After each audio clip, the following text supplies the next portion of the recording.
Hello and welcome back to the channel. On the way back to northern Normandy, we will enjoy visits to Sées and Falaise, but between these two cities we are surprised by a very particular church.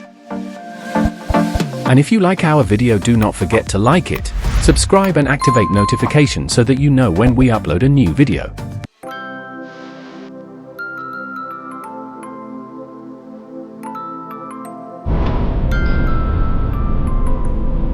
We leave southern Normandy, and after visiting Alençon, we head back north through the region, though before reaching the coast, we first stop in Sées, which is very close to Alençon.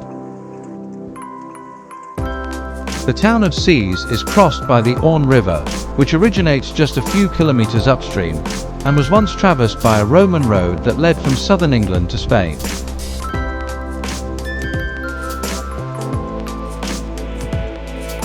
We begin our visit at Place du General de Gaulle, where we find the tourist office located in the town hall, and where we also find the impressive cathedral, a masterpiece of Norman Gothic architecture from the 14th century renovated in the 19th century, whose towers rising to 70 meters in height dominate the surrounding landscape at first glance. Declared a historic monument in 1875, it stands on the site of three previous churches. The first built in 440 but destroyed by the Vikings, the second in 986 but collapsed, and the third in 1053 but suffered a fire.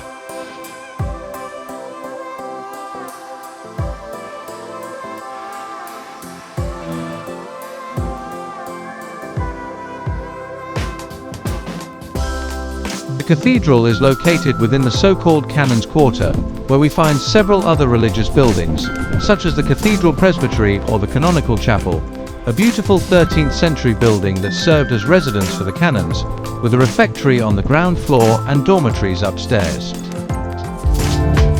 Here we also find the Departmental Museum of Religious Art, founded in 1964, with a large collection of religious artworks.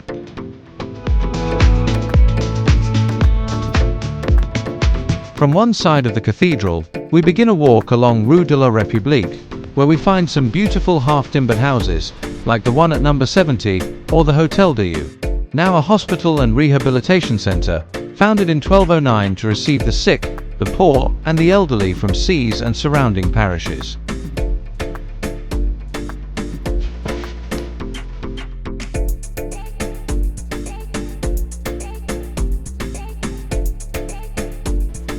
On this street, next to the remains of an 11th century fortification, we find vestiges of the Saint Pierre Church, dating from the 10th to 13th centuries, and though almost completely destroyed, we can still enjoy three arches and the bell tower.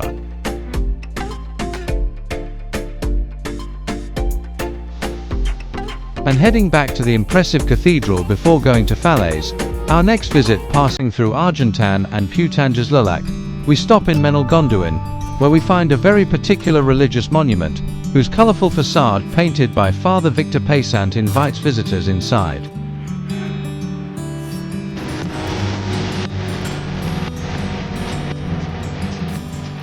The explosion of color from the exterior continues inside, with images, bas-reliefs, statues, and inspiring religious phrases. In 1921, after the priest's death, the decoration was considered too exuberant. The wooden objects were burned, the statues buried, and the walls whitewashed. Fortunately, in the late 20th century, two passionate collectors found over 200 postcards the abbot had published. As a result, an association was created that managed to reproduce the abbot's original decoration from these postcards, being re-inaugurated in 2006, now attracting many visitors each year who want to enjoy this curious church, an unmissable visit if you're in the area.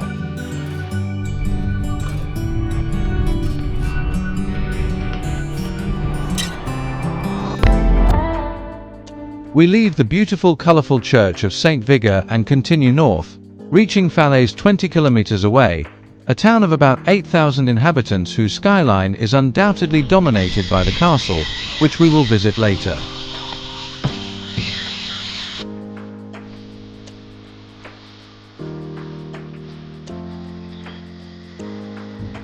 We enter its walled historic center, which still preserves both walls and some entrance gates from what was the birthplace of William the Conqueror. In the large square dedicated to this historical figure, opposite the beautiful town hall building, we find an equestrian statue at the center dominating the square, placed on a concrete base surrounded by warrior statues.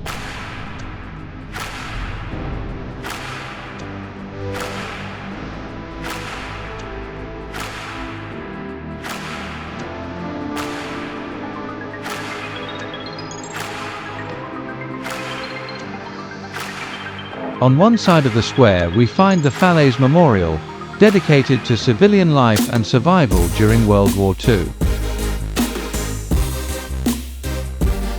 The visit begins on the second floor, continues on the first floor, and ends on the ground floor with a video. The museum is divided into three parts. The first dedicated to civilian life during German occupation, repression of the Norman resistance, persecution of the Jewish population and the Exodus, covering the period from June 16, 1940, when the armistice was signed, until liberation on August 16, 1944, though days earlier an Allied bombing destroyed 80% of the town.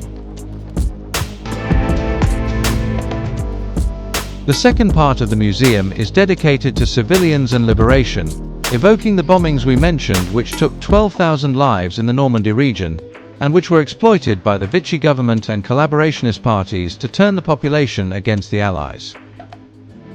Here we also find the story of reconstruction, an arduous task that took several years due to the many destroyed buildings. In the last part of the museum, you can watch an immersive film that plunges you into the heart of the bombing hell, built on the very spot where remains of a house destroyed in 1944 were discovered.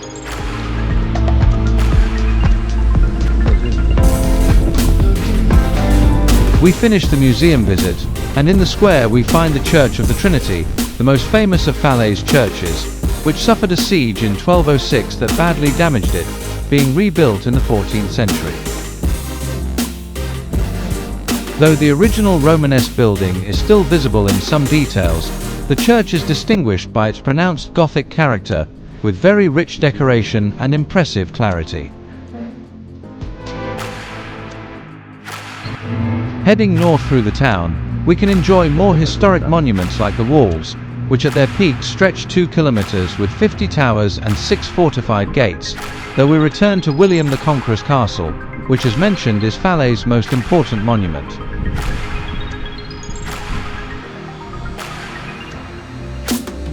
This fortified castle, built in the 11th century, is one of France's most important medieval fortresses, and here was born William the Conqueror, Duke of Normandy and King of England in the late 11th century.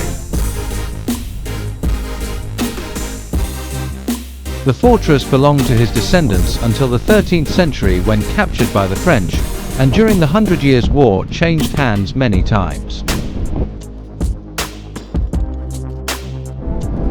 Abandoned in the 17th century, in 1840 it was declared a national monument, and survived World War II bombings unscathed, with its towers and walls restored, so you can enjoy this magnificent fortress from where we head back to the Normandy coasts.